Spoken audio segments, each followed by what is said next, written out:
guys, what's up? It's Retro Mikey 78. Today I'm working on some more collab videos. That's right.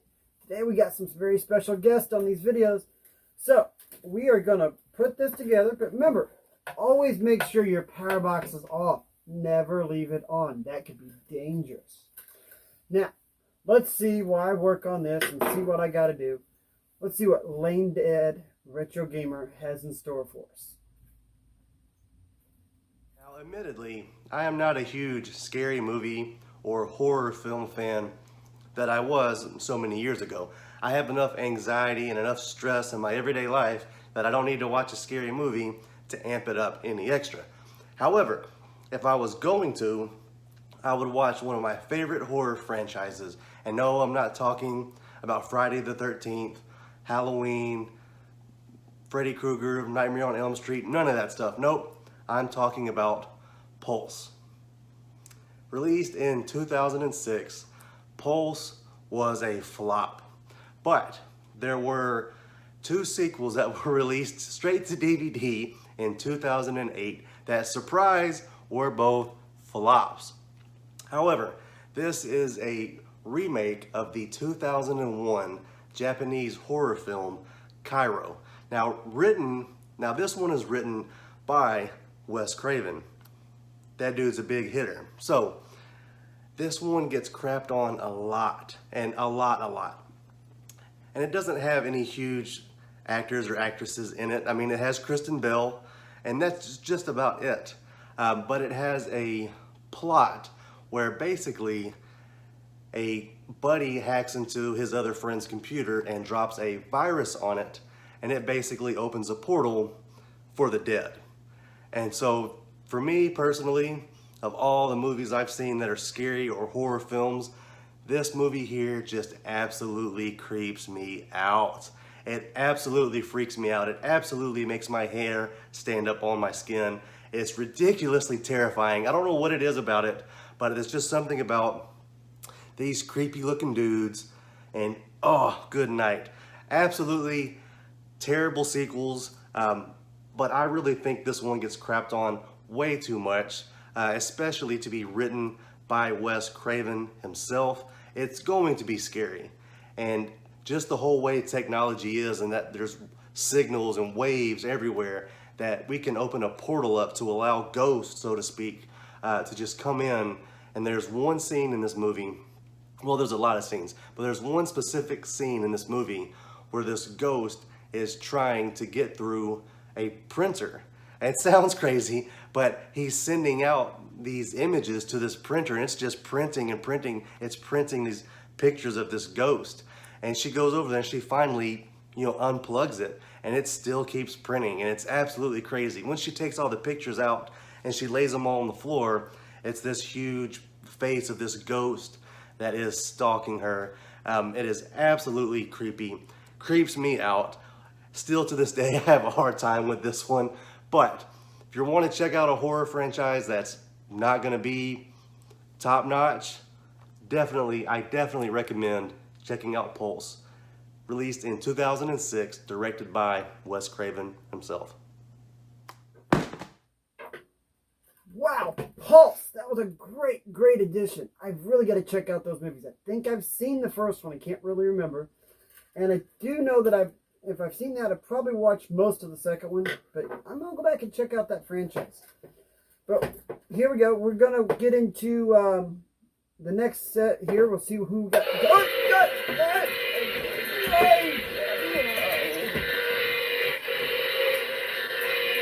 is going on in here? What are you... Michael! Michael! What? Hello? Michael. No, he doesn't have a pulse. Huh. Oh well. Alright, let's see. Let's watch some TV while I'm standing here. Oh. That looks interesting. Bone Z06. I wonder what he's,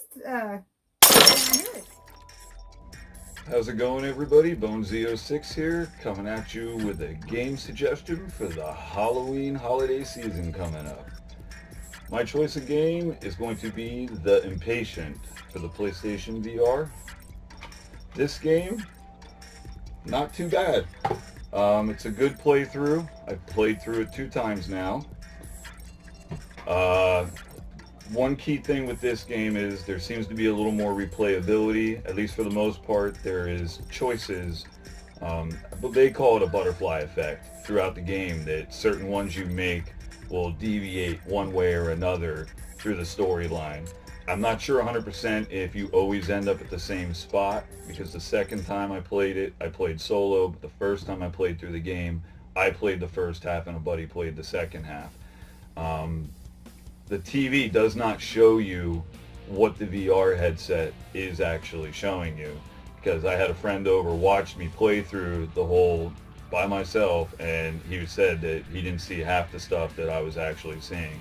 So I know you can't see it. I also don't have an Elgato, so I could not take any footage. But all in all, it's a good game. Has lots of good jump scares, trying to get your memories, figure out what's going on as you basically follow through a sanitarium. You can't really deviate off course. You do tend to do a lot of following and then make a choice. So there's jump scares throughout it. I kind of think of it like a movie type style. Go through the movie and then get jump scares.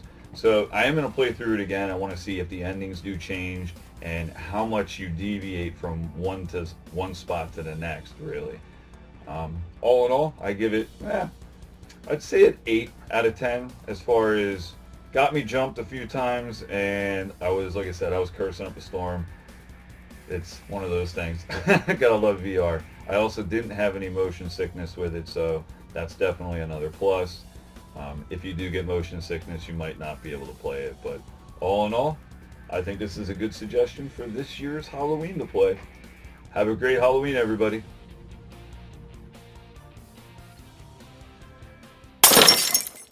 Wow, Bones! You resurrected me, man. I'm back from the dead. And now I'm playing that VR game Impatient. Gotta keep that mask on, you know. It's a haunted hospital. You never know what germs are going to be around. Oh my god. Oh my god, Bones. Oh! Ah! Okay. Bones, this game is spooky and scary. I can't do this. So, let's check out and see what Chris Pico, the old ass retro gamer, has in store for us. And whether or not it is taint-tacular. Hey, Chris, the old-ass retro gamer here, and I want to thank Retro Mikey78 for inviting me to participate in this awesome collab, because I am a huge horror fan, be it movies, video games, books, whatever. I just love horror. So this is a great talking point for me. And I have talked about horror games and horror movies on my channel as well, so like I said, love this topic.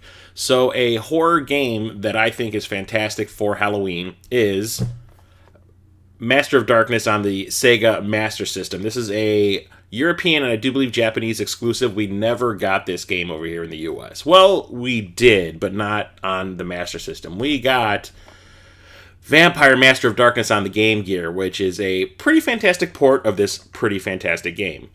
I highly recommend picking up either one if you can. So what is Master of Darkness? It is a Castlevania clone. It is not a scary game by any means. There are a couple of tense parts in it, but it is essentially a side-scrolling action game where instead of using a whip as your main weapon, you have knives, guns, swords, I think a boomerang at one point. But it is a platformer, like I said. You're going through London. You play as this psychiatrist who is looking to kill this master vampire that is, like, attacking the city. And you pick up different weapons. Instead of, like, destroying candles like you do in the Castlevania games that are, like, on the walls, there's these mime masks that you destroy that drop the power-ups. Go up and down the stairs just like you do in Castlevania. Take out all these different enemies. You end up fighting Jack the Ripper at one point. Okay. But it is a pretty awesome game, and if you love Castlevania, you're going to love Master of Darkness in either form. I highly recommend either of these games. They are fantastic. So, I hope that floats your boat when it comes to the horror games for the Halloween season. Enjoy!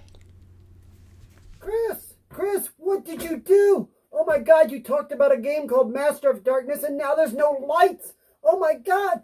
Did the Master of Darkness just to control this room? What is going on? Oh my god, where's the lights? I can't find the switch, the remote. Where? I need lights. Is there lights in here? Ah! Oh my god, the lights finally came back on. Oh, Man, there's just too much of this. I don't know if I can handle much more of this.